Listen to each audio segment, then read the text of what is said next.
आपका बहुत बहुत धन्यवाद ऋषिवर। यादवों का कुलगुरु होने के नाते ये तो मेरा कर्तव्य था पुत्री। मुझे क्षमा कर दे लल्ला, कुछ समय के लिए मैं अपने कर्तव्य से भटक गया था। सब कुछ पूरे विधि विधान से संपन्न हुआ है।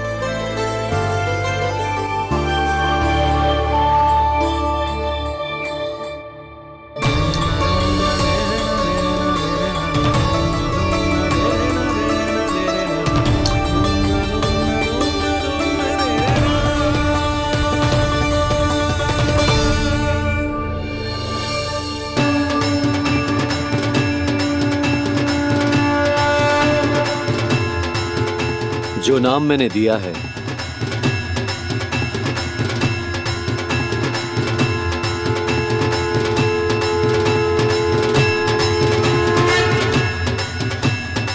आप मुझे क्षमा कर दो बाबा, मैंने आपको इतनी दुविधा में डाल दिया।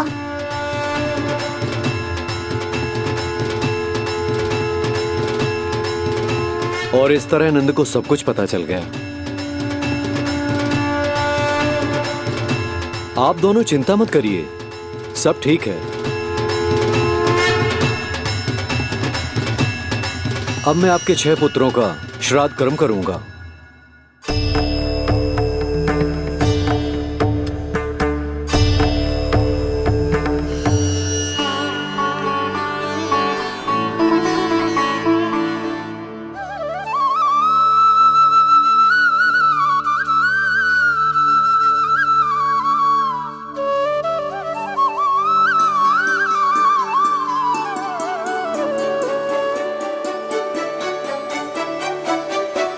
कान्हा, क्या हुआ जो मैं तेरा वास्तविक बाबा ना हूं? क्या अंतर पड़ तू कि तुम मेरे आराध्य के अवतार हो? महत्वपूर्ण बात तुझे है कि मुझे तुम्हारे साथ मुस्कुराने को, तुम्हें खिलाने को, तुम्हारा ध्यान रखने को, तुमसे प्रेम करने को सौभाग्य प्राप्त हो।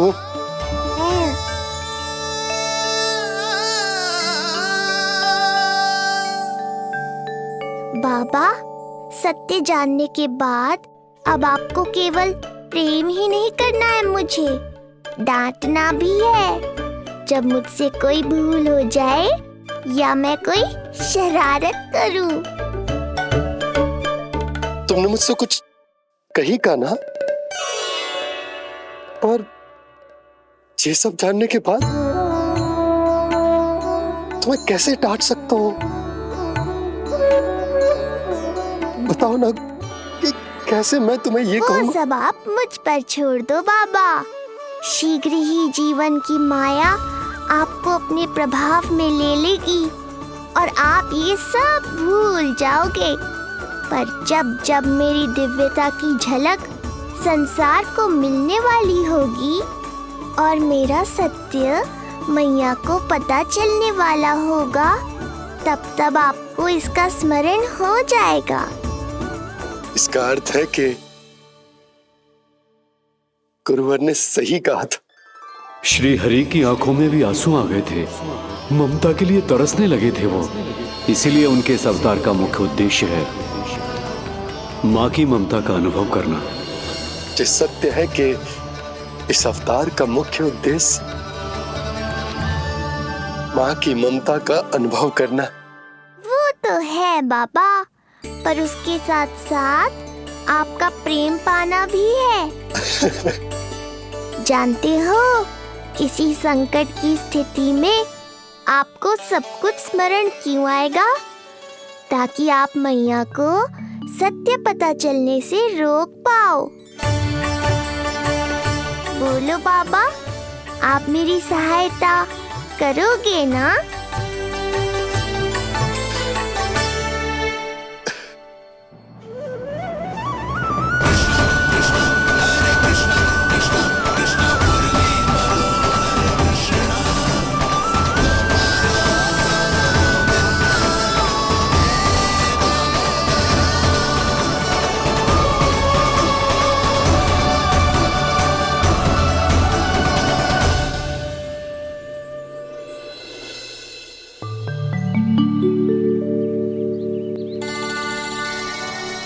अब तो मेरा कान्हा बैठना सीख गया।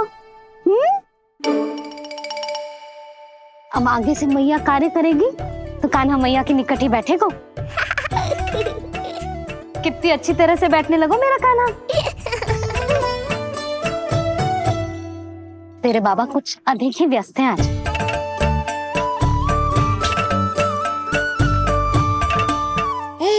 और अब आप भी व्यस्त हो गई, तो मेरे साथ खेलेगा कौन?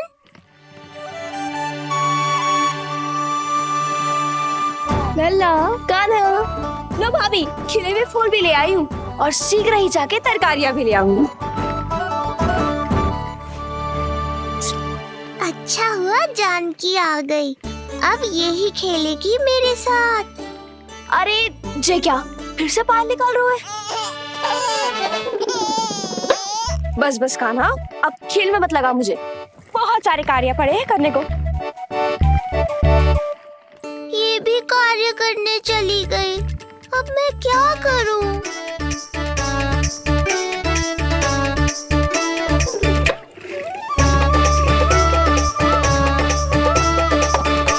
सब व्यस्त है, मेरे लिए किसी के पास समय ही नहीं है।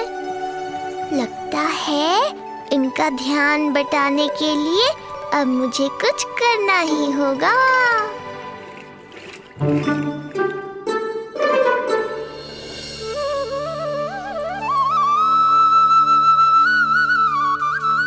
नंद जी,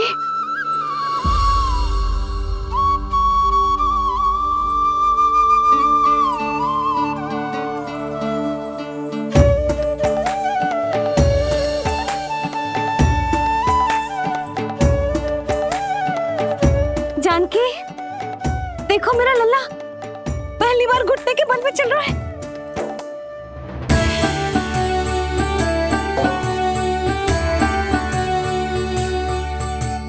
बहुत बढ़िया कान्हा, बहुत बढ़िया। बस यही तो चाहिए था। आजा कान्हा, आजा इधर आ, मैया के पास आ। कान्हा, आजा अपने बाबा के पास, आजा।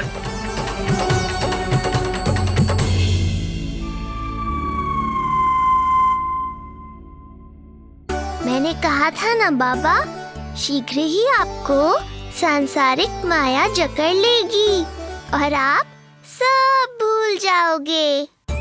देखा मेरे लल्ला को, अभी अभी तो इसने चलना सीखो है और अभी से इतना प्रवीण हो गए हो। आपका लल्ला, मेरा लल्ला मुझ पे गया है जी,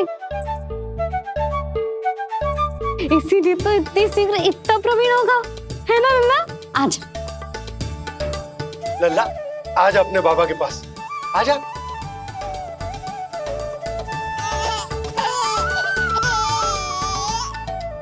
भ्रमित कर दियो आपने इसे, कितने चाव से अपनी मैया की ओर आ रहा था। आजा लल्ला। मैंने क्या करूं, मैं भी तो इसे बुला ही रहा हूं। आजा, आजा। अब आप दोनों झगड़ने मत लगना।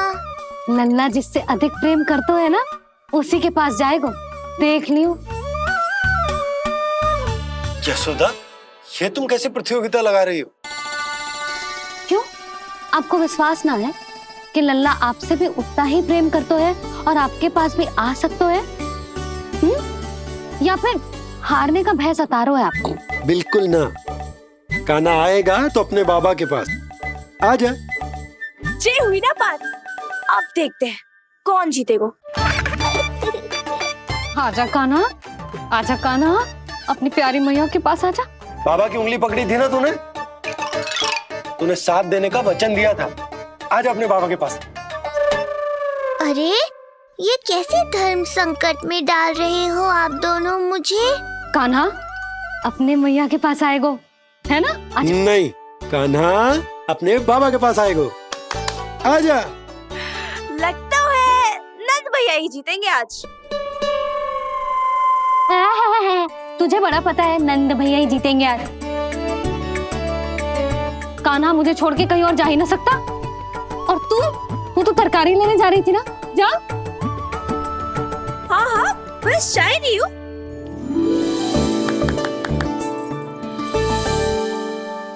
लल्ला देख, मेरे पास आएगो तो माखन मिलेगो, बहुत अच्छा माखन मिलेगो।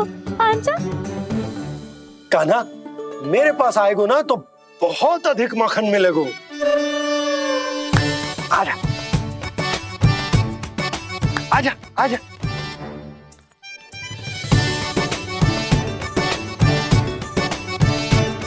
कान्हा आ जाओ।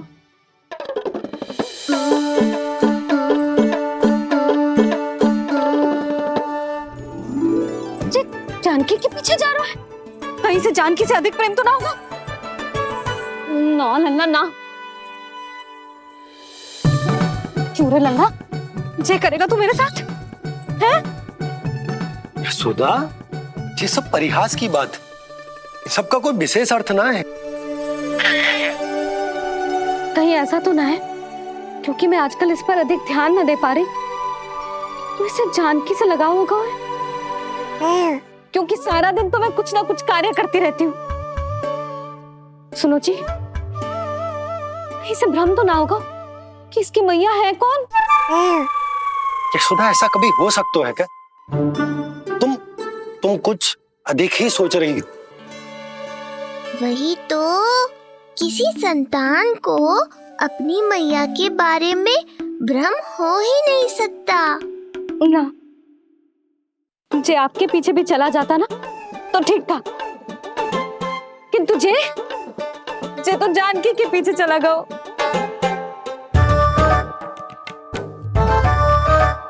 आप मुस्कुरा क्यों रहे हो? हाँ बोलो ना, ये संभव है क्या? लो, तुम्हारी इस प्रतियोगिता के चक्कर में मैं तो भूल ही गया हूं कि उपनंद भैया को लेन देन बताना है। वो मेरी प्रतीक्षा कर रहे होंगे। मैं चलता हूँ। अरे किंतु मैंने जो पूछा वो तो बताया ही ना आपने। एक बार तुम्ही ने कही थी कि मैया अपने लल्ला के मन की बात उसके बिना कहीं जान लेती, तो पूछ लो अपने कान्हा से।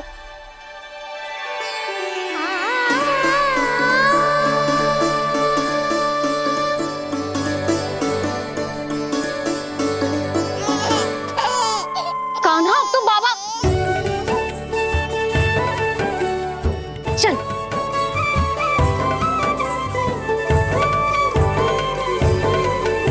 ना ना लल्ला, कुछ और ना। बाबा से प्रेम है, जानकी से प्रेम है, बस अपनी मैया से ना है ना। अरे मैया, ऐसी बात थोड़ी ना है। 9 माह तक पेट में कौन पालती है?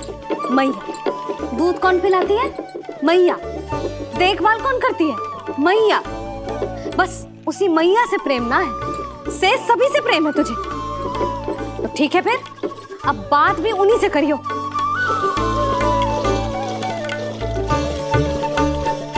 मैया तो क्रोधित हो गई, मनाना पड़ेगा। ना, दोस्त मेरा ही है, मुझे किसी से कछु अपेक्षा ही ना करनी चाहिए।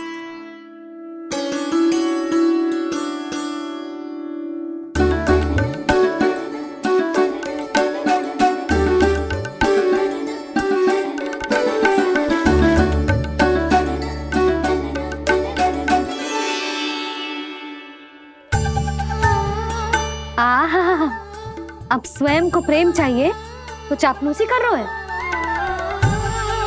छोड़।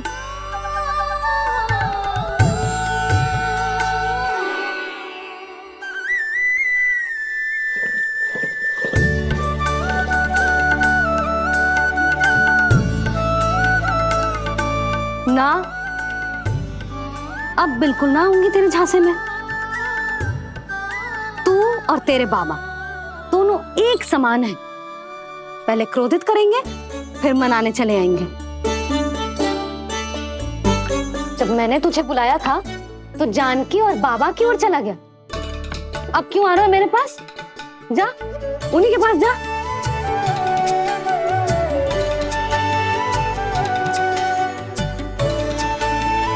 देख लल्ला, अब अपनी जो प्यारी सी मुस्कुराहट दिखा के ना मुझे मनाने का प्रयास मत ही कर। मैंने कान्हा कहाँ गया? कहाँ गया कान्हा? कान्हा? कहाँ थे अब तक? पहले ही क्यों नहीं बताया कि ऋषि गर्ग की क्या योजना है? बता,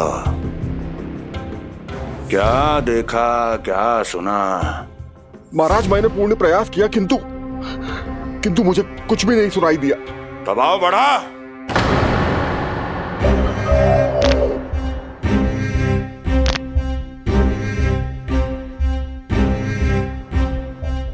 अब ये सुना या ये भी सुनाई नहीं दिया? महाराज मुझे क्षमा करें महाराज, मैंने सुनने की बहुत चेष्टा की किंतु मुझे कुछ भी नहीं सुनाई दिया। महाराज मेरा विश्वास करें। ये अर्थनाद सुनाई दिया या ये भी नहीं? मुझे क्षमा करें महाराज।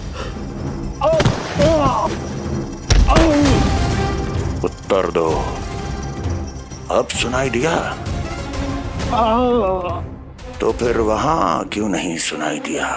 मुझे क्षमा करें महाराज, आरंभ से अंत तक मैं वही था किंतु मैं कुछ भी नहीं सुन पाया महाराज, क्योंकि कारण नहीं, परिणाम चाहिए मुझे। परिणाम। लल्ला,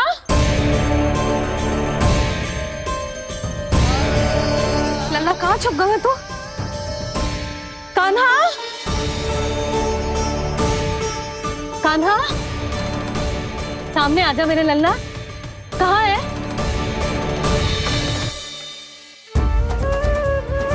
कान्हा, सामने आजा लल्ला। अब मैया कभी ना रूठेगी तुझसे। कान्हा, कान्हा, लल्ला, लल्ला, लल्ला देख सामने आजा, नहीं तो तेरी मैया मर जाएगी। लल्ला, कान्हा, कान्हा न जाने कहाँ चला गया है। अभी तो यही था, न जाने कहाँ चला गया है। तो उसकी पायल है, कहीं बाहर तो ना चला गया कोई मेरे लल्ला को? यशोदा, कोई ना लेगो होगा लल्ला को, और वो स्वयं भी कहीं ना जाएगा, यहीं कहीं होगो। आप इतने शांत कैसे हो? आपको कुछ पता है क्या? ये क्या है? एक पायल अभी भी उसके पैर में है, और है तो अपनी मैया का ही लल्ला, एक जगह टिकेगा ना हो, इसीलिए कह रहा हूँ कि मैं पल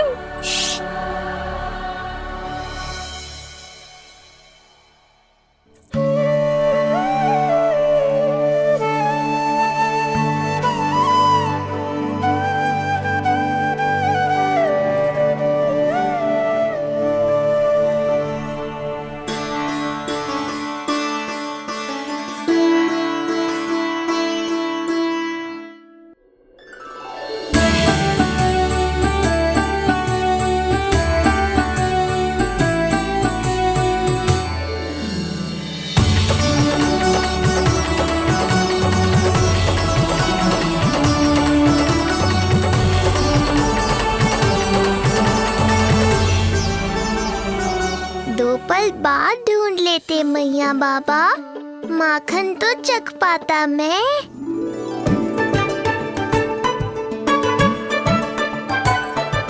ये क्या कर रहे है तू?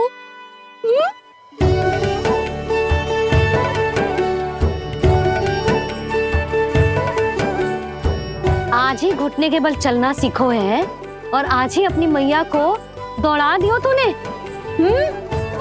ये जो छोटी छोटी पैया है ना, इनमें पायल ना बेड़ियां पहनाऊंगी मैं।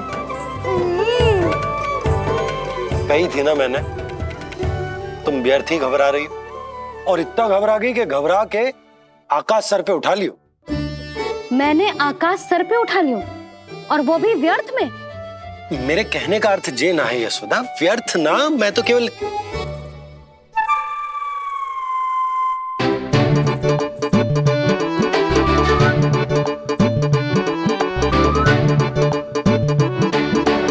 इसका अर्थ ये है कि कान्हा जानकी के पीछे ना जा रहा था। जब आप भी बाहर जा रहे थे तो जे आपका पीछा ना कर रहा था। इसे तो बस बाहर जानो है। क्या चल रहा है? हाँ, चल चल अंदर चल। बाहर जानो है? अभी अभी घुटने के बल चलना सीखो है और अभी से बाहर जाना है? असंभव। क्यों? क्यों का क्या मतलब? इतने छोटे से बालक को कोई बाहर ले जाता है क्या? हाँ यशोदा, यदि ये बाहर ना जाएगो तो संसार के बारे में समझेगो कैसे? सुनो, इसका निष्क्रमण संस्कार भी आज ही करा देते, सीधा इसे मंदिर लेकर जाते। ना ना, इतनी शीघ्रता की कोई आवश्यकता ना है। जे देखो देखो बाहर कितनी धूप है। धूप कहाँ है यशोदा? बादल हैं बाहर तो। हाँ तो वर्षा हो गई तो मेरा कान्हा भीग जाएगा, उसका स्वास्थ्य बिगड़ जाएगा ना। बहाने क्यों बना रही हो यशोदा? तुम भी जानती हो कि ये वर्षा वाले बादल ना है, और कब तक इसे भीतर रखोगी? तुम भी इसके साथ वही कर रही हो जो रोहिणी भाभी ने इसके बलदाऊ के साथ किया। मैया मान जाओ ना। और उस दिन तो तुम रोहिणी भाभी को इतना अच्छे से समझा रही थी, आज तुम्हें क्या होगा? अभी तो इसने घुटने के बल चलना सीखो है यशोदा। अभी इसे बाहर ना लेकर गए ना, तो जब ये पांव पर खड़ा होना सीखेगो ना, तो अकेले ही बाहर भाग जाएगो। नाना, मेरा कान्हा अकेले कहीं ना जाएगा। यशोदा, तो फिर अभी इसे ले जाने दो और गोकुल घुमाने दो।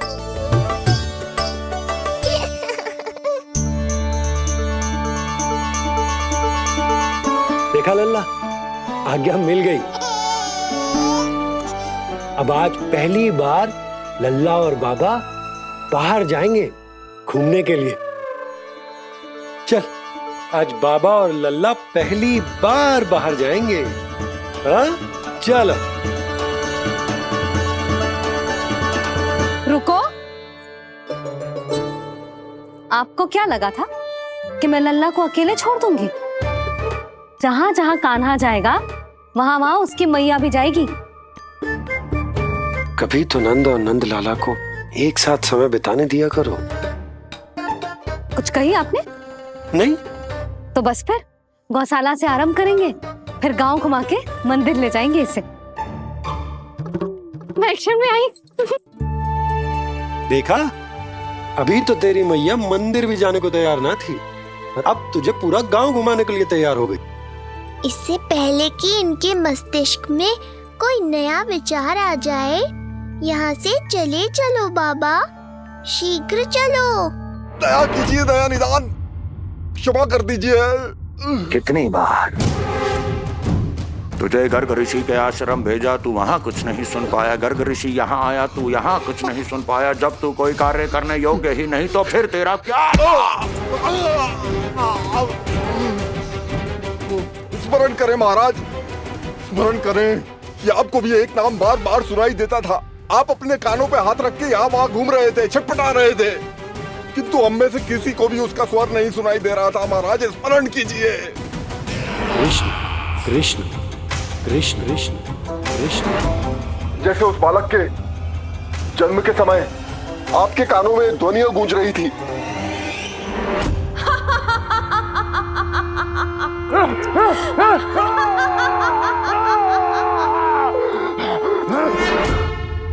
लेकिन हमें वो नहीं सुनाई दिया। ठीक उसी तरह महाराज, उस समय मेरे कानों में भी एक शंखनाद गूंज रहा था, और उसकी ध्वनि ने मुझे कुछ भी नहीं सुनने दिया। महाराज, और मुझे लगता है कि ये सब उसी विष्णु की कोई माया है, या फिर श्राद्ध के नाम पर ये सब मिलकर कोई योजना बना रहे हैं। महाराज, इस निर्दोष को मारने से क्या होगा? मैंने तो आपसे पहले ही कहा था कि उन दोनों को महल से बाहर मत जाने दीजिए।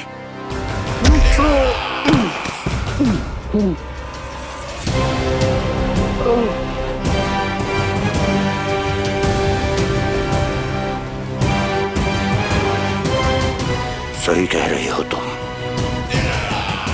इसको मार के क्या होगा?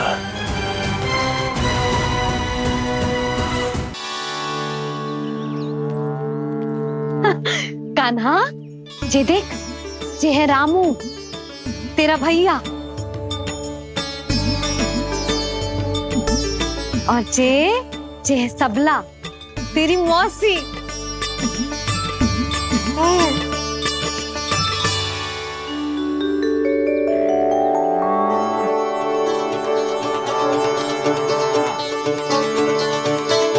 देखो जी, कान्हा को देख के सबला की भी ममता उमड़ आई। सुनो, पूरा गांव घुमानो है, उसके पहले ही मेरे कान्हा की बुरी दृष्टि उतार लेते हैं, नहीं? अच्छा। हे गौ माता, आज तुम्हारा भतीजा पहली बार घर से बाहर निकल रहा है, इसे सबकी बुरी दृष्टि से बचाइयो।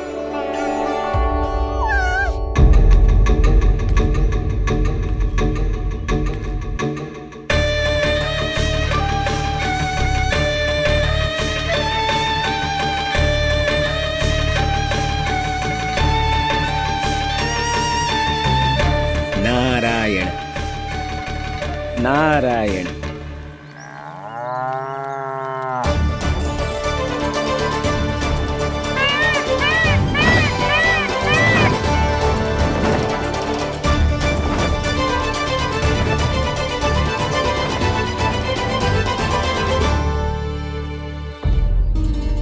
देखा प्रभु, लोग आपके चपलासुर का कितना सम्मान करते हैं, पर आपके दरबार में मुझे आपका चापलूस कह के ही पुकारते हैं प्रभु कंस। पर अब ये सब बदल जाएगा। अब लोग मुझे प्रभु कंस का चापलूस नहीं, विशेष विश्वास पात्र कहकर बुलाएंगे। ये नया सिंहासन उसके लिए है जो मेरा विश्वास पात्र बनेगा, मेरे दाहिने हाथ की तरह। इसीलिए तो यहाँ आया हूं मैं, ये देखने कि प्रभु कंस का कार्य करने के लिए सब लोग इतना हिचक क्यों रहे हैं। ऐसा क्या है उस बालक में?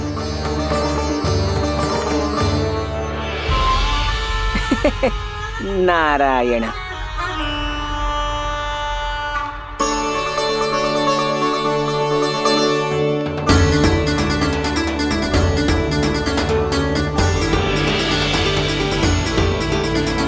नन्ना, ये देख, ये है तेरी प्रभावती मौसी का घर।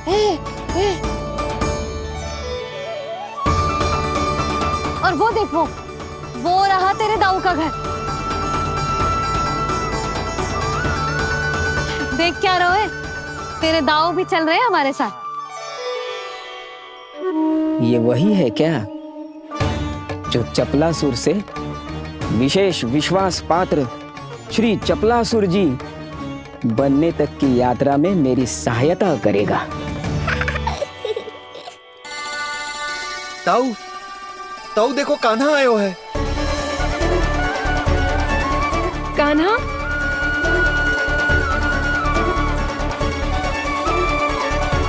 घर से बाहर आकर तो और भी निखर गए हो गोकुल का राजकुमार। हाँ, अपना पहला गांव दर्शन में बड़ा आनंद ले रहा हूँ लल्ला। सच्ची कहीं भोला भाई, आज कछु अधिक ही प्यारा लग रही है जे। जी क्या भीड़ लगा रखी है तुम सबने? हाँ, जी मेरा लल्ला है, कोई दिखावट की वस्तु थोड़ी ना है। सब घेर के खड़े हो गए। यशोदा, ये देखो रोहिणी जीजी भी आ गई। चलो सब सीधे मंदिर चलते हैं। हाँ चल। ताऊ, बड़े होने के नाते आपको मुझे घुमाना चाहिए, पर ध्यान रखना, आज आपको मैं ले जा रहा हूँ मंदिर।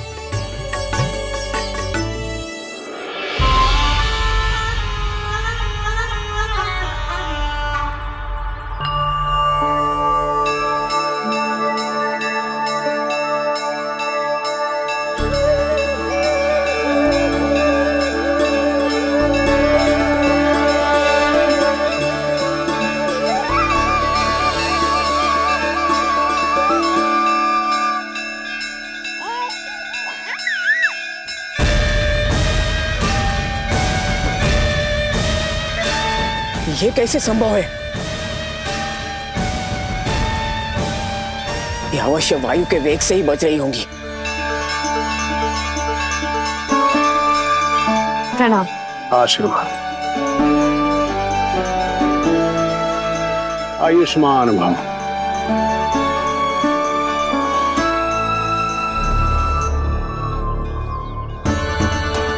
अरे जशोदा जी, कान्हा को पहली बार मंदिर लेके आई हो ना? बहुत ही अच्छे समय पे आई हो। देसी घी का हलवा बनाया मैंने प्रसाद में। इतनी अच्छी सुगंध, हलवा तो स्वादिष्ट लग रहा है। चलो, कुछ तो अच्छा किया सुलक्षणा चाची ने।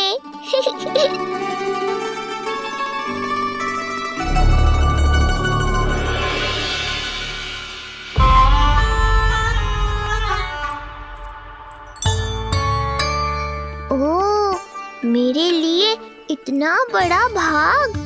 पता नहीं था कि इनका हृदय इतना बड़ा है। सबको प्रसाद दे दियो, अब स्वयं भी तो खाना चाहिए। अरे चाची, पहले मुझे तो खिला देती।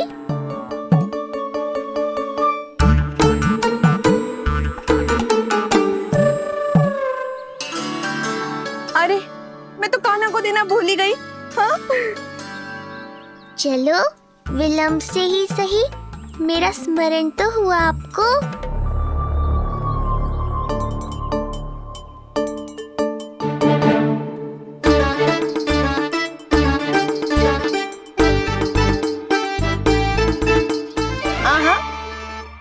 अभी नहीं खाना, तनिक बड़ा हो जाना, फिर खाना जितनी इच्छा हो। हाँ हाँ, हंस लो चाची। आपने नहीं दिया तो क्या हुआ, मेरे बाबा अवश्य देंगे, देख लेना। बाबा, मुझे क्यों नहीं खिलाया आपने? दाऊ, मैं आपको घुमाने लाया, कम से कम आपको तो अपने छोटे भाई का स्मरण रखना चाहिए। मेरी मैया मुझे अवश्य खिलाएंगी। देखो जी, इसका भी मन कर रहा है खाने का। मैया है ना, तेरी मैया ने अपने कान्हा के लिए पहले से ही बचा लिया था। ठहरिए रानी जी। पहली बार कुछ खाने को मिल रहा था पंडित जी, रोक क्यों दिया? अभी बालक का अन्नप्राशन नहीं हुआ है। हाँ यशोदा, सदानंद जी सही कह रहे। दूध मुहे बालक को ठोस अन्न अन्नप्राशन के पश्चात ही खिलाना चाहिए।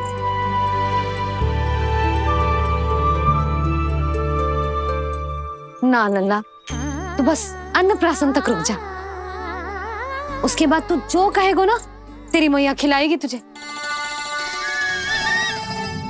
ये तो साधारण सा बालक है, बहुत ही सरलता से मैं उसे अपने मार्ग से हटा दूंगा।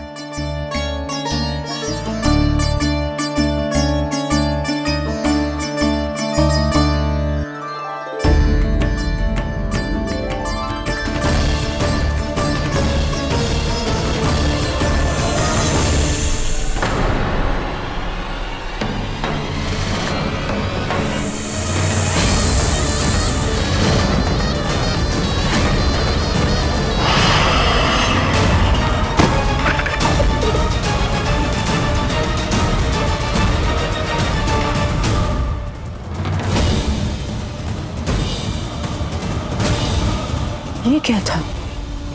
मेरे दाऊ शेषनाग के अवतार हैं चपलासुर। इनके रहते तुम मुझे हानि पहुंचाने का विचार भी मन में लाओगे तो ऐसा ही होगा तुम्हारे साथ।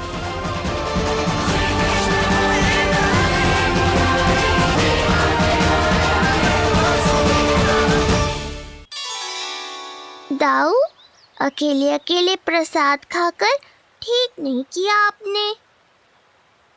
पंडित जी, जे हमारा कान्हा घुटने के बल चलने लगो तो क्यों ना इसका अन्न से परिचय करा दिया जाए। नंदराज जी, 2 दिन में पूर्णिमा है, बहुत अच्छा दिन है, तभी कर लेते हैं अन्नप्राशन संस्कार। दिन की प्रतीक्षा और करनी पड़ेगी। जिज्जी, मेरा तो मन किया आज ही कर दूं अपने कान्हा का अन्नप्राशन। यशोदा, मैं तुम्हारी हृदय की पीड़ा समझती हूँ, पर तुम्हें और तुम्हारे लल्ला को 2 दिन और ठहरना है, ठीक है? अरे अरे अरे, बस भर गया।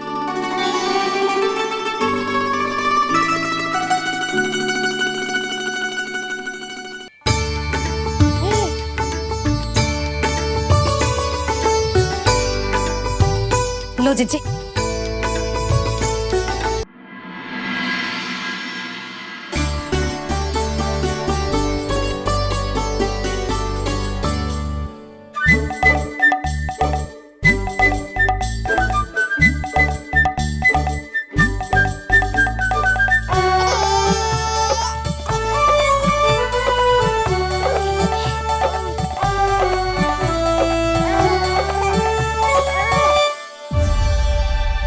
मैया, ये क्या किया?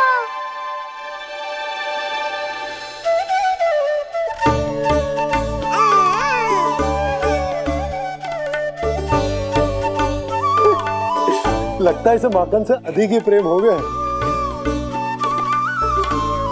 सावधान यशोदा, कहीं बड़ा होकर माखन चोर ना बन जाइए। माखन चोर क्यों बनेगा मेरा लल्ला? माखन की कोई कमी है क्या हमारे घर में? जितना माखन चाहिए उतना माखन खिलाऊंगी मैं अपने लल्ला को। पर मैया, अभी तो थोड़ा सा भी नहीं चखा रही हो। ये ले। लो, ये भी दाऊ को दे दिया। सुबह तो बोल रही थी कि मैं आपको प्रेम नहीं करता, उल्टा आप अपना सारा प्रेम बलदाऊ पर लुटा रही हो।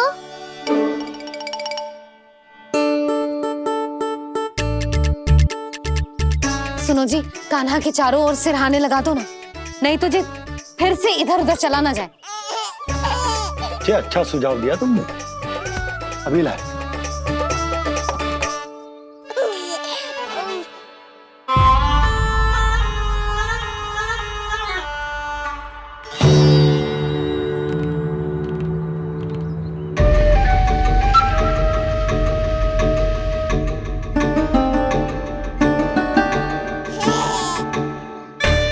इस बालक का वध करके जब मैं मथुरा वापस लौटूंगा तो प्रभु कंस मुझे अपना विशेष विश्वास पात्र तो बनाएंगे ही, पर क्या पता प्रधानमंत्री भी बना दे। देवकी और वसुदेव अभी कहाँ हैं? अपनी संतानों के श्राद्ध के लिए ऋषि गर्ग के आश्रम जा रहे हैं। अब आप क्या करने वाले हैं महाराज? एक बार तो मैंने उन्हें प्राण दान दे दिया। बधाई हो कुंवर जी, अपनी पत्नी के प्राण बचाने में आप सफल हुए। दूसरी बार मैं उन्हें दंड देने निकला तो तुमने मुझे रोक दिया।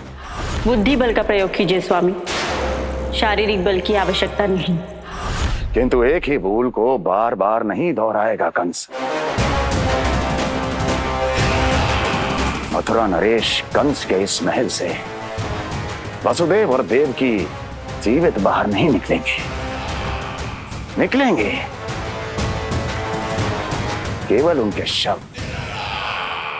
कंस मामा, आप उनको छू भी नहीं सकते।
क्या हो रहा है?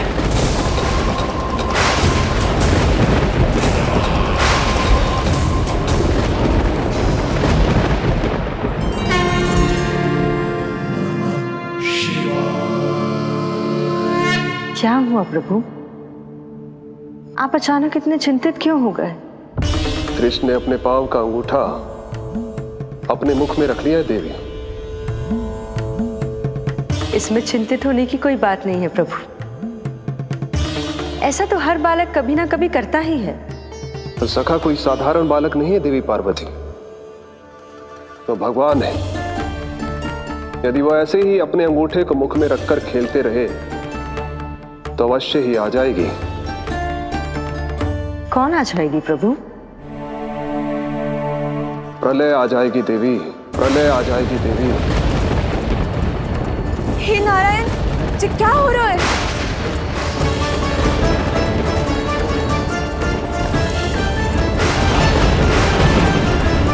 जी ऐसे लग रहा है जैसे दिन में ही रात्रि के समान अंधेरा छा गया हो। लगता है बहुत बड़ी आंधी आने वाली है।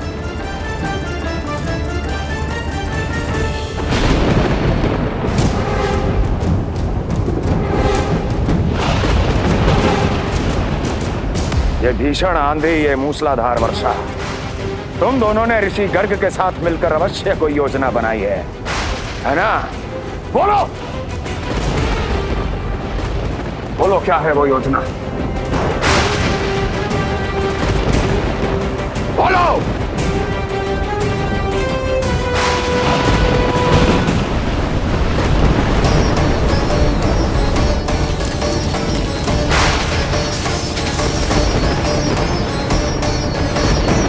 लगता है प्रकृति क्रोध में। मैं जाकर गौशाला संभालता हूँ, कहीं कोई हानि ना हो जाए। तुम बालकों को भीतर ले जाओ।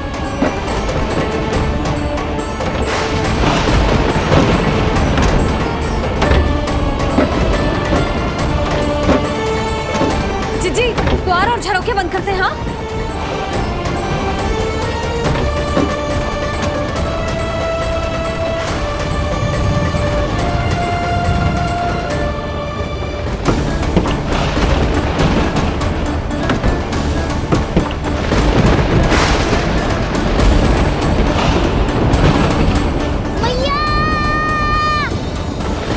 लल्ला चल अंदर चल के खेल।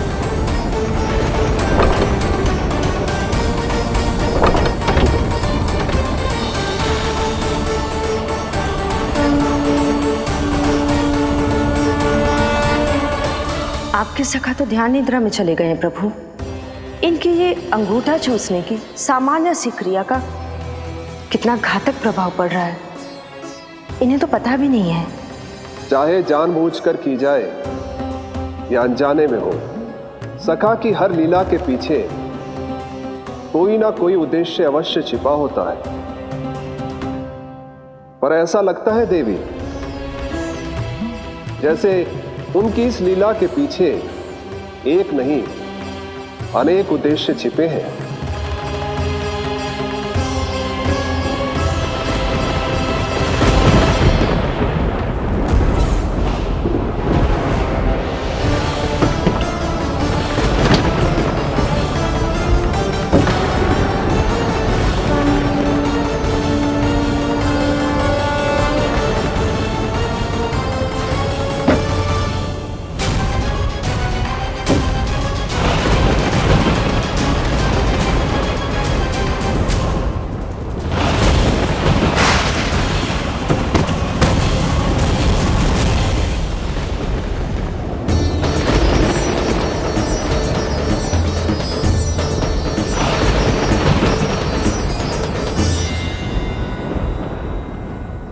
देख रही हो चिज्जी, प्रसाद ना मिली खाने को, तुझे पांव का अंगूठा ही चूसने लग गयो।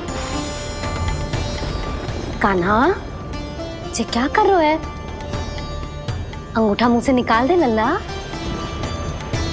अच्छी बात ना है कान्हा। देख कान्हा, तू नींद में है, इसका अर्थ ये ना है कि मैया तुझे अंगूठा चूसने देगी। निकाल अंगूठा मुंह से।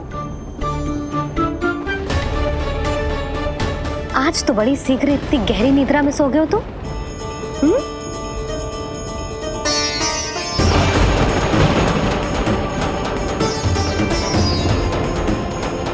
देख रही हो ना चिच्ची, अंगूठा मुंह से निकालने को तैयार ही ना जी।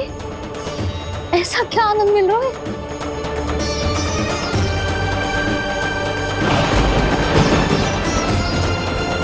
अधिक बल भी ना लगा सकती, अत्यधिक नींद में है, कहीं इसकी आंख ना खुल जाए।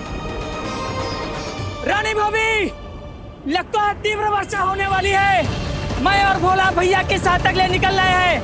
हो सकता है उन्हें हमारी आवश्यकता हो। हाँ हाँ चलो बोला। चिच्ची, तीव्र वर्षा आरंभ होने से पहले आप और बड़गांव निकल जाओ। ठीक है, किंतु तुम भी सतर्क रहना। हाँ, आप भी ध्यान से जाओ।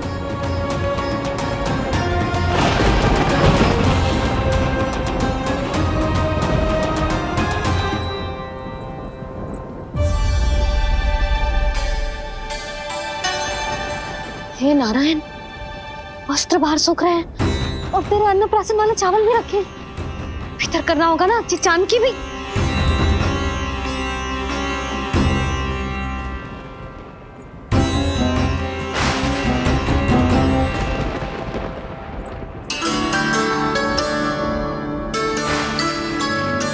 लल्ला, वैसे जी बहुत बुरी बात है। अंगूठा मुंह से बाहर निकाल। केवल 2 दिवस में तेरा अन्नप्राशन है, फिर सब खाइयो। तनिक धैर्य रख। गुड़ तो प्रभु, स्वयं कृष्ण की मैया इनका अंगूठा नहीं निकाल पाई, तो अब और कौन निकालेगा? कैसे रुकेगी ये प्रलय? इसका एक ही अर्थ है देवी, अभी लीला समाप्त होने का समय नहीं हुआ। अभी तो कहना तो ये चाहिए कि लीला अभी पूरी तरह से आरंभ ही नहीं हुई है।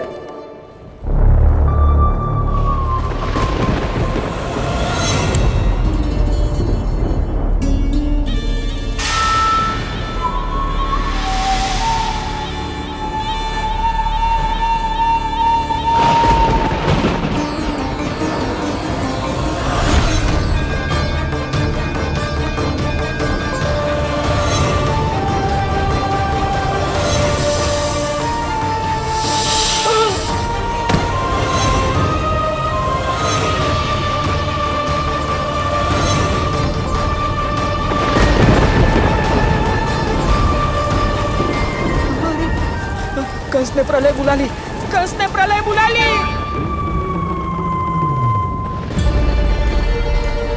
हे नारायण, जे वर्षा तो रुकने वाली ना है।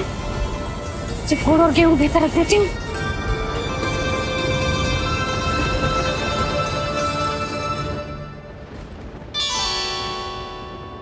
जे देख रहे हो गुड़, जे तेरे अन्नप्राशन के पकवानों के लिए ही है। कैसे कैसे करके बचा के लाई हूँ, कुछ पता भी है तुझे? और तू है कि जे अंगूठा ही चूसे जा रहा है। हाँ नहीं तो।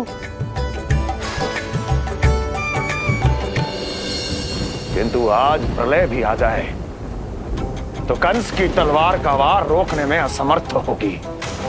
कंस के साथ विश्वासघात किया है, दंड तो मिलेगा।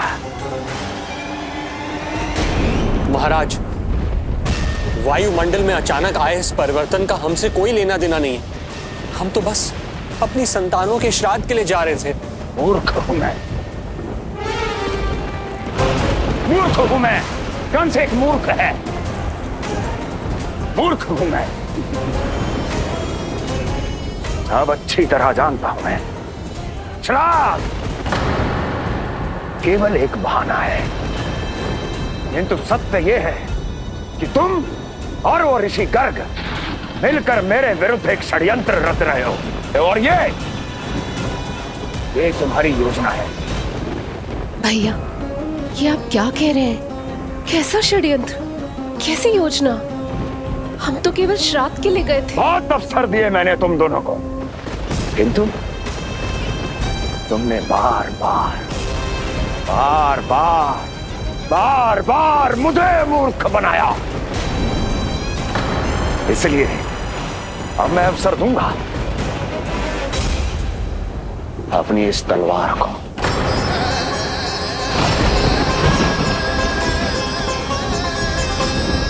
येन केन प्रकारेण साम दाम दंड भेद कोई ना कोई युक्ति लगाकर मैं तुम्हारे उस बालक का वध कर ही दूंगा। पर उस क्षण का साक्षी बनने के लिए अब तुम दोनों को जीवित नहीं छोड़ूंगा मैं।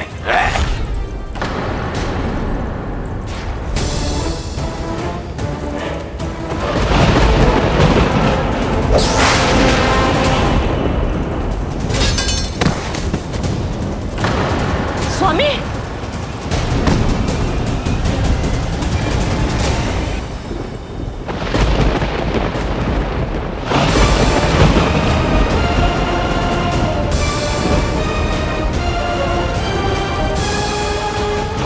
तेरा काल तेरी प्रिय बहन के गर्भ से उसकी 8वीं संतान बनकर जन्म लेगा और तेरा विनाश करेगा, विनाश करेगा, विनाश करेगा।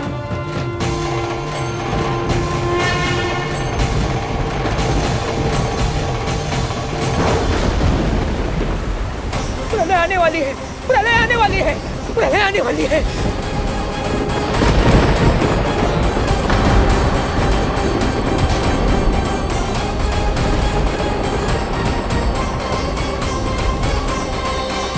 यदि कंस को रोकना, अपने माता पिता की रक्षा करना और चपलासुर के ब्रह्म को मिटाना ही इस लीला के उद्देश्य थे, तो ये सभी उद्देश्य पूरे हो चुके हैं प्रभु। अब तो ये प्रलय रुकनी ही चाहिए। ये केवल सखा की लीला ही नहीं है देवी पार्वती, उनकी माया का उदाहरण भी है। मार्कंडेय ऋषि को दिए गए वरदान को पूरा करने के लिए ही ये सब हो रहा है। कौन सा वरदान प्रभु? प्रभु की माया को साक्षात अपनी आंखों से देख पाने का वरदान।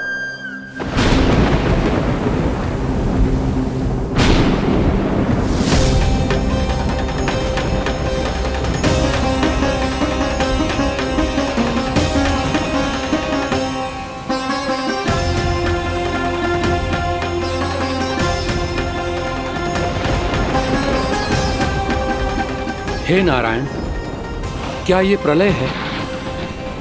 क्या संसार समाप्त हो रहा है? तो फिर मुझे मिले इस जीवन का क्या अर्थ है?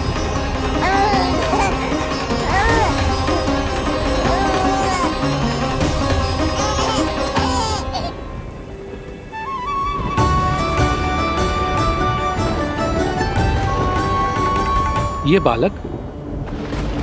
बालक यहां कहां से आया?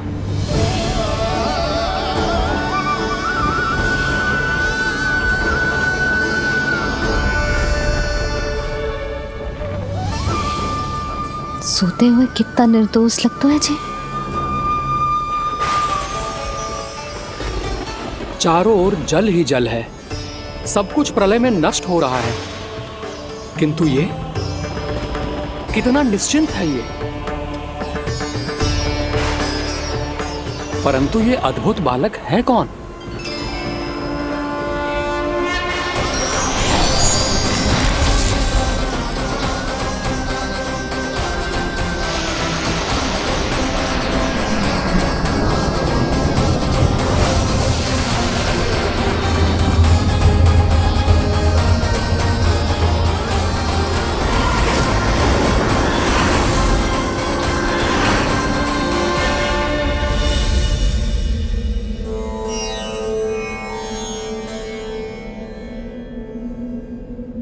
जिन घने काले बादलों ने आकाश को घेरा हुआ था, कहां गए वो? यहां तो प्रलय का कोई चिन्ह ही नहीं है।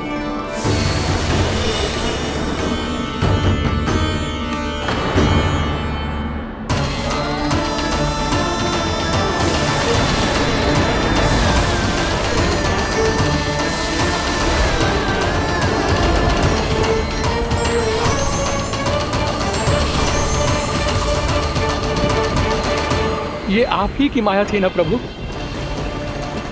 मुझे इसका साक्षी बनाने के लिए आपका बहुत बहुत धन्यवाद। परंतु इसका अर्थ क्या है प्रभु?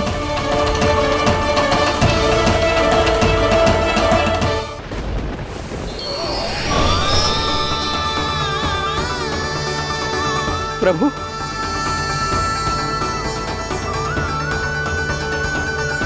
इसका अर्थ ये है कि ये मानव संसार वट वृक्ष पर स्थित है और मानवों का जीवन काल वट वृक्ष के पत्ते पर विश्राम करती एक जल की बूंद के समान होता है। वो बूंद जो किसी भी क्षण नीचे गिर सकती है। आपने तो स्वयं देखा है महर्षि, ये संपूर्ण जगत, ये महाब्रह्मांड मेरे ही भीतर स्थित है। ये उदाहरण है इस बात का कि जो दिखता है उसके कई स्वरूप होते हैं। जो आज आप देख रहे हैं वो पहले भी हो चुका है और आगे भी होगा। सब कुछ एक माया है। प्रलय का होना, जीवन का होना, दुख सुख सब एक भ्रम है। ठीक उसी प्रकार जिस प्रकार एक जलाशय में दिखने वाला प्रतिबिंब आपकी वास्तविकता नहीं बल्कि एक भ्रम होता है। इसलिए मनुष्य को सदैव ध्यान रखना चाहिए कि जीवन में कोई भी संकट क्यों ना आए, वो इस प्रलय की तरह केवल एक भ्रम ही होता है। ऐसे समय में जो संकट के सामने झुक जाते हैं या अधर्म का साथ देते हैं, वह स्वयं को उस भ्रम रूपी प्रलय में डुबोकर नष्ट कर लेते हैं।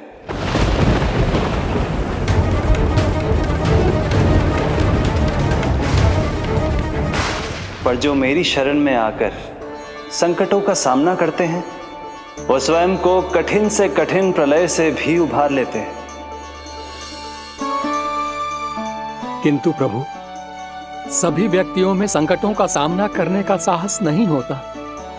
कृपा करके आप कुछ ऐसा कीजिए जिससे आपके भक्तों को इतना बल मिले कि वो कठिन से कठिन परिस्थितियों का सामना भी सहर्ष कर सकें। मैं वरदान देता हूं महर्षि, पीपल के पत्ते पर बाल कृष्ण की इस छवि का स्मरण मेरे जो भी भक्त करेंगे उनके साथ मेरा आशीर्वाद सदैव बना रहे। वो चाहे कितनी भी कठिन परिस्थिति में क्यों ना फंसे, बाल कृष्ण की ये छवि उन्हें उससे उभर पाने में सामर्थ्य प्रदान करेंगे।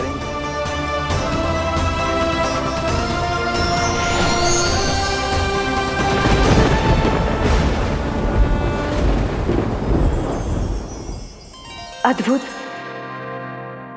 तो ये कोई साधारण लीला या भ्रम नहीं था, मानव मात्र को नारायण से मिला वरदान था ये। पर अब क्या होगा प्रभु?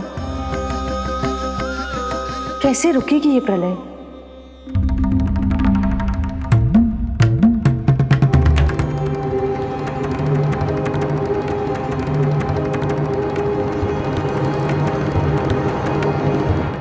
क्या सोच रहे हैं प्रभु? क्या आप रोकेंगे ये सब? नहीं प्रिय, ये कृष्ण की माया है, वही इसे रोक सकते हैं।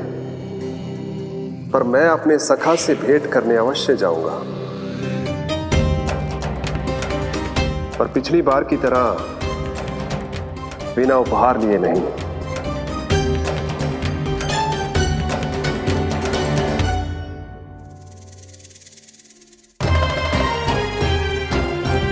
उपहार?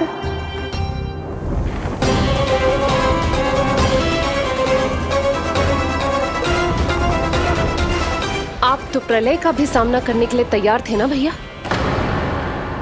अभी तो प्रलय भी नहीं आई और आपकी ये दशा हो गई। महाराज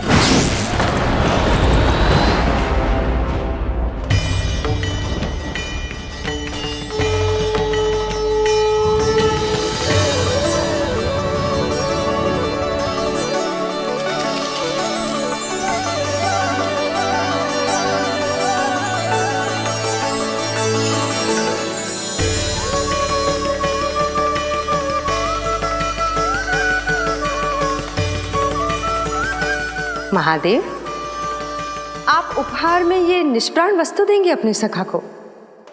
सही पहचाना देवी, पर उपहार देने से पहले इसे आकार दूंगा मैं, क्योंकि प्राण तो इसमें बाल कृष्ण ही भरेंगे।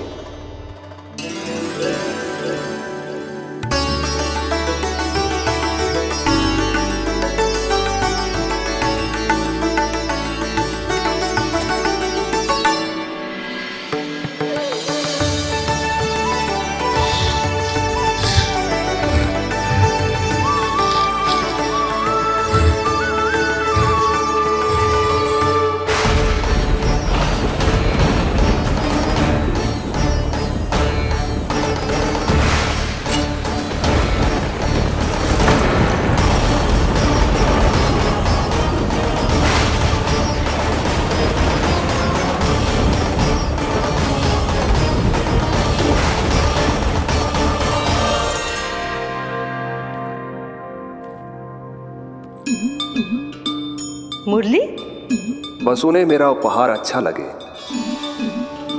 यदि यशोदा मैया ने आपको अपने सखा से मिलने से फिर से रोक दिया तो? इस बार चुपचाप छिपकर उनकी दृष्टि से बचकर जाऊंगा देवी पार्वती। उन्हें पता ही नहीं चलने दूंगा। संभालिएगा प्रभु, यदि यशोदा मैया ने आपको पकड़ लिया तो लेने के देने पड़ जाएंगे महादेव।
चावल जानकी को कही थी मैंने भीतर रख दे, छोड़कर चली गई बाहर, कुछ याद ही ना रहते ऐसे।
कान्हा,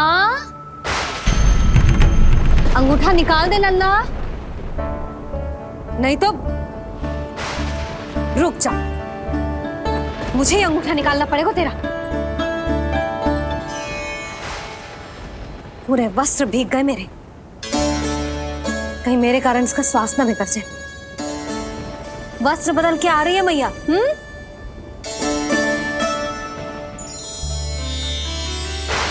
आ रही हूं।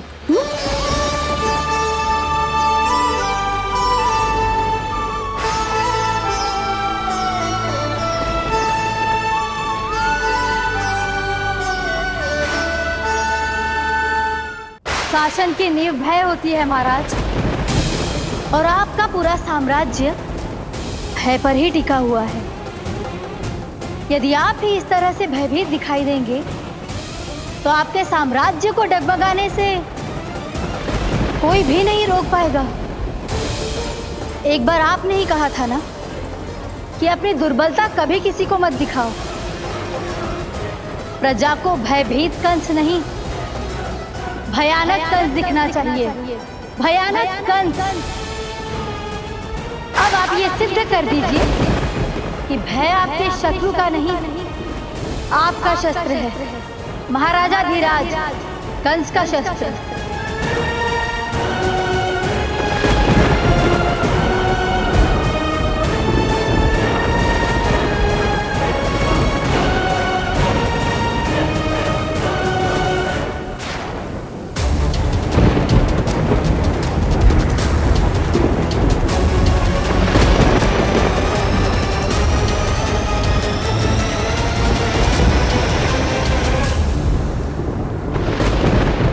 उससे क्या भयभीत होना, जो स्वयं भयभीत हो। उससे क्या भयभीत होना, जो स्वयं भयभीत हो। सखा, इस माया को विराम देने का समय आ गया है।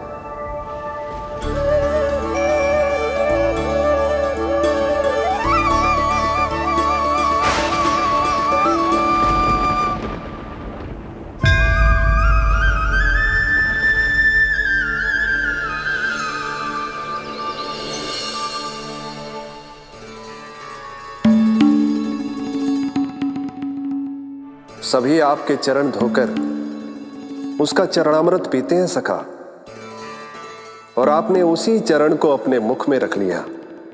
यही तो सखा, मैं इस तथ्य से चकित था, इसलिए सोचा एक बार अपने चरणामृत का स्वाद स्वयं भी चख ही लिया जाए। अब जो उपहार लाए हैं वो शीघ्र ही दे दीजिए। कहीं मैया ने आपको देख लिया तो आपको तो अनुभव है वो क्या क्या करने में सक्षम है। आपसे कुछ भी छुपाया नहीं जा सकता सखा।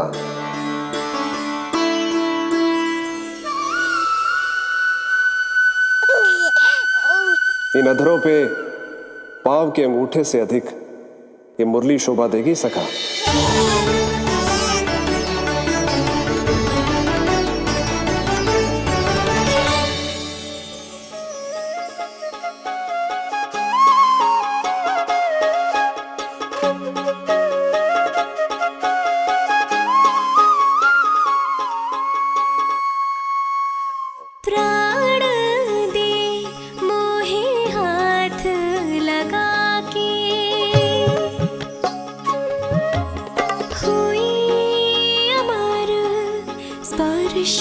जो पाके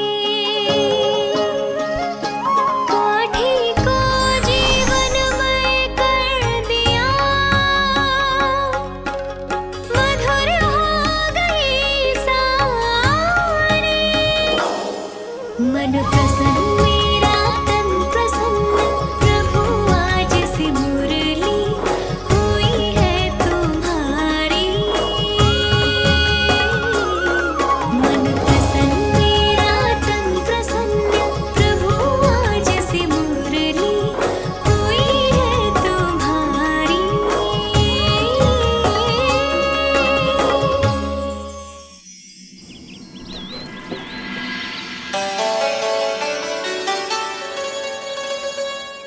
तुम्हारी भक्ति ने मेरा मन जीत लिया है मुरली। शीघ्र ही सारा संसार तुम्हें मेरे नाम से और मुझे तुम्हारे साथ से पहचानेगा।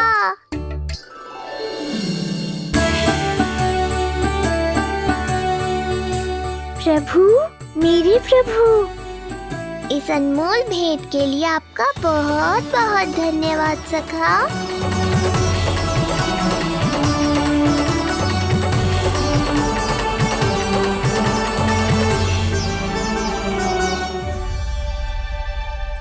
सखा, मैया।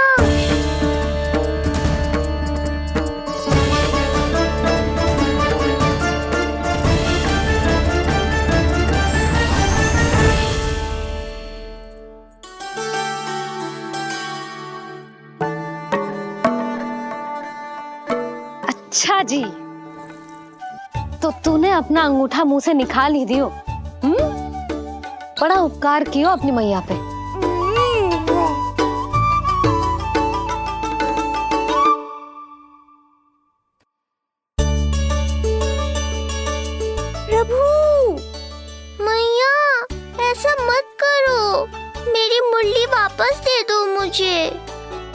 ये कहाँ से आई?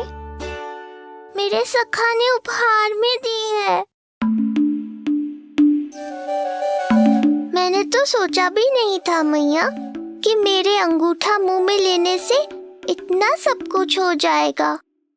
तेरे मुख पे छाई ये दृष्टता की छाया साक्षी है। ये जो भी हुआ, ये तुम दोनों, उस ऋषि गर्ग और तुम्हारे उस पुत्र का किया धरा है, जिसे तुमने मुझसे छुपा रखा है। जो स्वयं दूसरों का बुरा करते हैं, उन्हें सदैव यही लगता है कि उनके पीठ के पीछे उनके विरुद्ध कोई न कोई षड्यंत्र हो रहा है। मुझे तनिक भर भयभीत देखकर इतना साहस आ गया तुझमें कि मुझे प्रत्युत्तर देगी। लगता है तुम दोनों महाराज की तलवार के वार को भूल चुके हो। स्मरण करो, इतने वर्षों में इसने एक बार भी तुम्हें छुआ तक नहीं, लेकिन अनेकों बार तुम्हारे हृदय को रक्त रंजित कर चुकी है ये। मेरी इस तलवार ने तुम दोनों की 6 संतानों का रक्त चखा है, और अब एक और संतान के रक्त में स्नान करने वाली है ये। वो संतान जो गोकुल में पल रही है। बस कंस भैया बस, बस कंस भैया बस, बस कंस भैया बस।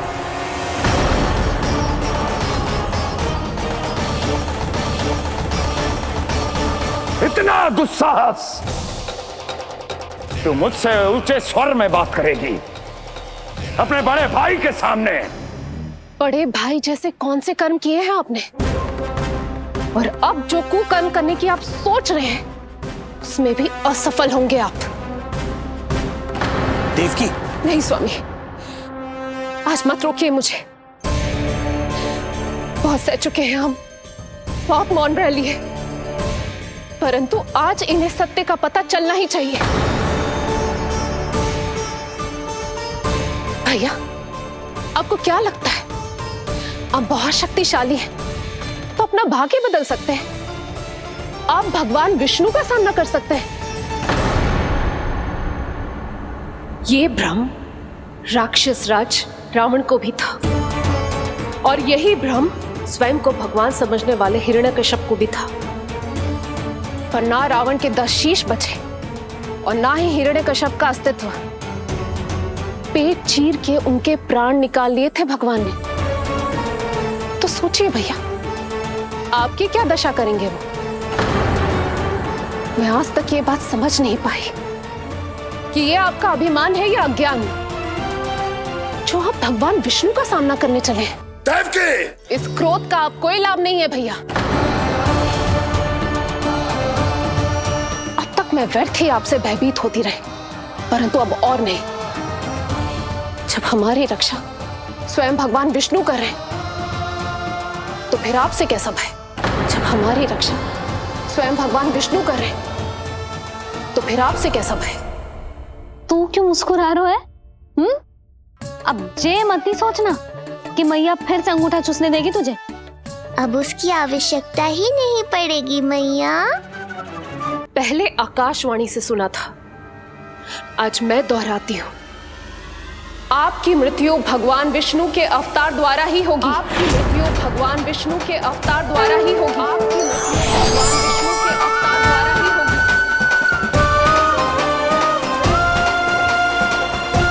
होगी। भले ही वो कहीं भी क्यों ना हो।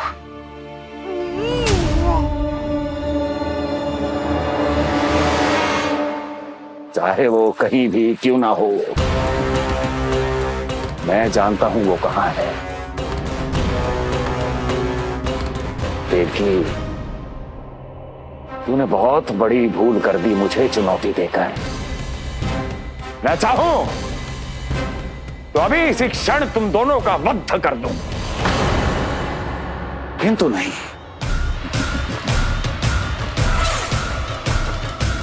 तुम्हें श्राद्ध करना बहुत प्रिय है ना? तो ठीक है, तो अब मैं तुम दोनों का वध तभी करूंगा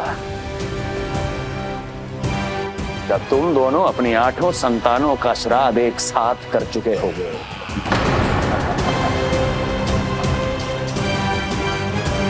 श्राद्ध की तैयारियां करो।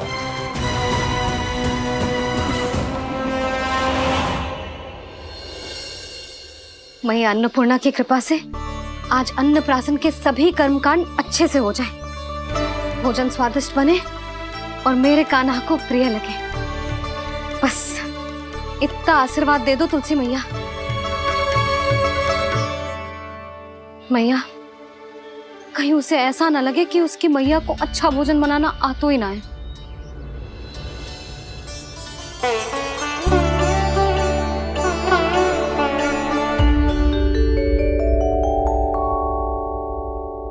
वाह मैया, इतने दिन तक तो कुछ खाने को दिया नहीं और अब जब खाने का अवसर आया है तो व्यग्र हो रही हो। मेरे बारे में भी तो कुछ सोचिए प्रभु। 2 दिन से यहीं अटकी हूँ। अटकी नहीं हो मुरली, तुम तो लटकी हो। प्रभु। हाँ हाँ मुरली, मुझे भी तुम्हारा साथ चाहिए, पर क्या करूं? मैया ने तुम्हें मेरी पहुंच से बहुत ऊपर लटकाया है। पर प्रभु, मैं अब तक पहुंचूं कैसे?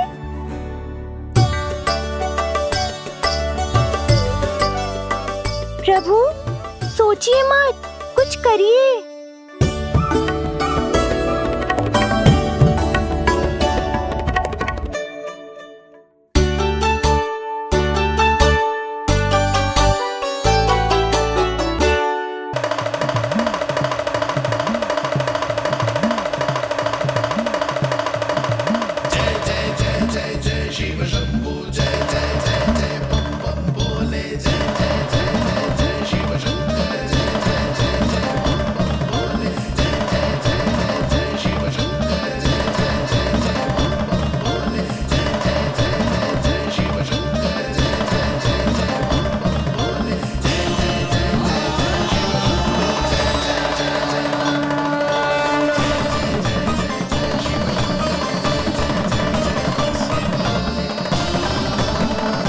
प्रसन्नता छुपाए नहीं छुप रही है महादेव।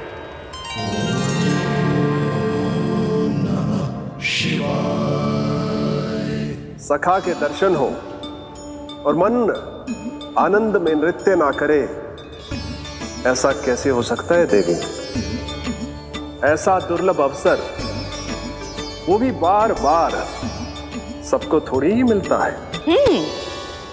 मुझे चिढ़ाने का प्रयास सफल नहीं होगा महादेव। आपके सखा से फिर से भेंट करने मैं भी शीघ्र ही जाऊंगी, बल्कि मैं तो उन्हें अपने हाथों से भोग भी खिलाऊंगी। आने वाले पूर्णिमा को आपके सखा बाल कृष्ण का अन्नप्राशन संस्कार है और ऐसा आनंददायक उत्सव बिना देवी अन्नपूर्णा के संपन्न हो, ऐसा कैसे हो सकता है महादेव?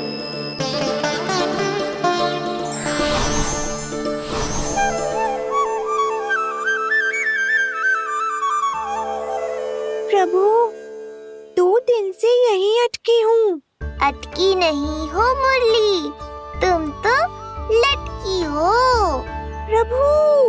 मुरली, बाबा आ रहे हैं, तुम बस इनकी दृष्टि में आ जाना, फिर मैं संभाल लूंगा। कान्हा,